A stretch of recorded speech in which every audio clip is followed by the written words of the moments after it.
whole bunch of different specters. They haven't named any names, but apparently there's a bunch of them. So there's probably a bunch of people doing witchcraft in Salem Village, is their conclusion. The first 4 people accused of witchcraft are going to be Tituba, one of the enslaved people living in Reverend Parris's household. For many reasons, she would have been seen as a likely suspect at the time. Historians have gone through statistically and looked at demographic information that would make one more susceptible to a witchcraft accusation.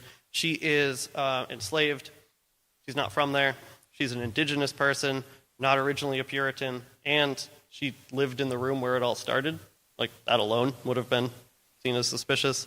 Next will be Sarah Good. She is really poor. She's essentially a beggar, and she says mean things to other people. Sarah Osborne gets into fights with her family a lot, and when her husband dies, she marries their live-in servant very quickly after he died, and people thought there might have been something going on before her husband died, and so that's a scandal. And then we have Martha Corey, who from what's today Peabody, who also was kind of cantankerous and not well-liked. The 5th person accused, though, will be Rebecca Nurse, who does not have any of those items in her background that would lead one to think that she would be a likely candidate to be accused.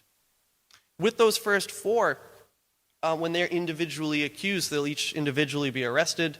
They each individually appear before the 2 local judges, John Hathorne and Jonathan Corwin. Corwin's house is the witch house that still exists in Salem. And what those 2 judges have decided for all those cases is to hold them for trial. Your initial appearance before a judge, kind of like an arraignment you might see on the nightly news. It's not technically an arraignment. But the only decision before the judge is hold you for trial, let you out on bail, or just